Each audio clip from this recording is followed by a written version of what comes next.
Exprimer son insatisfaction en couple. Ton partenaire a dit ou fait quelque chose qui te dérange et tu as envie de lui signifier sans le braquer.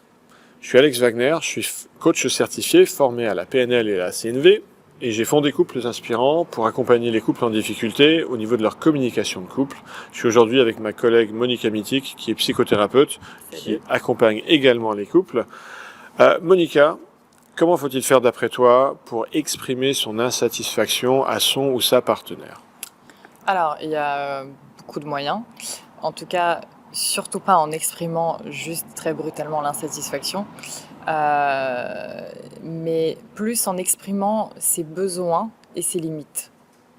Ça commence par là. La base, elle est vraiment ici. L'autre ne peut pas entendre à partir du moment où il se sent accusé, pointé du doigt, jugé.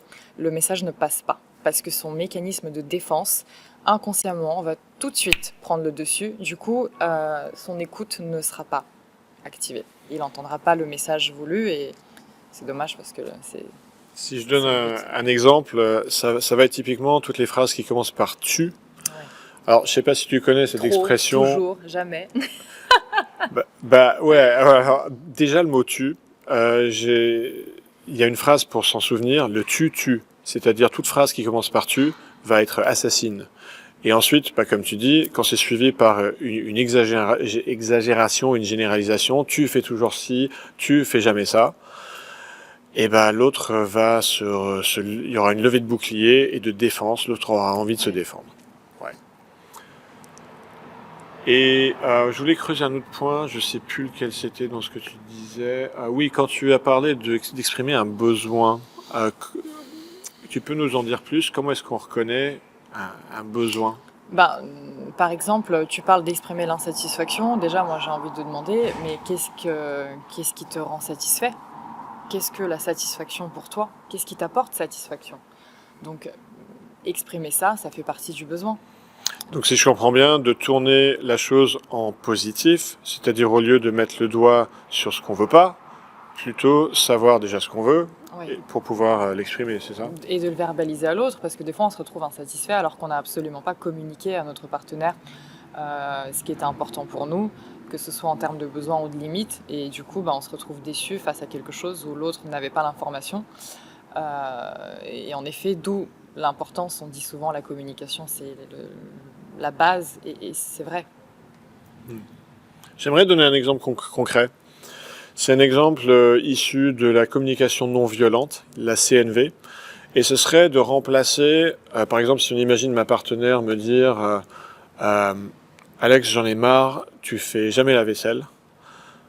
D'abord, j'ai un lave-vaisselle, mais peu importe. Alex, tu fais jamais la vaisselle.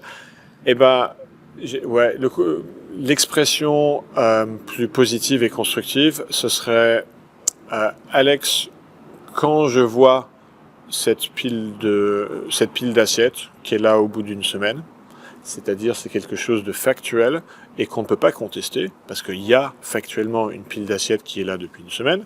Quand je vois cette pile d'assiettes depuis une semaine, ça me met en colère. Et donc elle parle là, la personne, de son ressenti. Et elle pourrait terminer avec un besoin qui pourrait être, le premier besoin qui pourrait être d'en parler. J'aurais besoin qu'on en parle, Alex.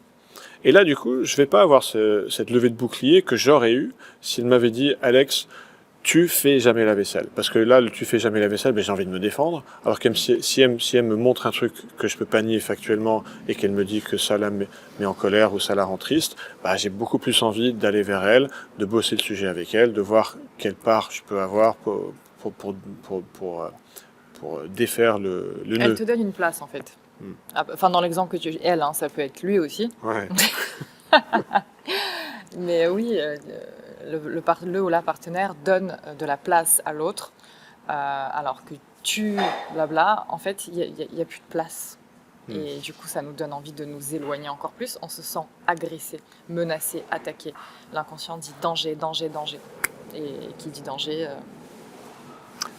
dit défense, protection. C'était le petit tip du jour à mettre en application dès aujourd'hui dans ton couple. Si tu as aimé cette vidéo, mets un pouce vers le haut et clique sur la cloche pour t'abonner et être notifié par rapport aux vidéos à venir. Au revoir.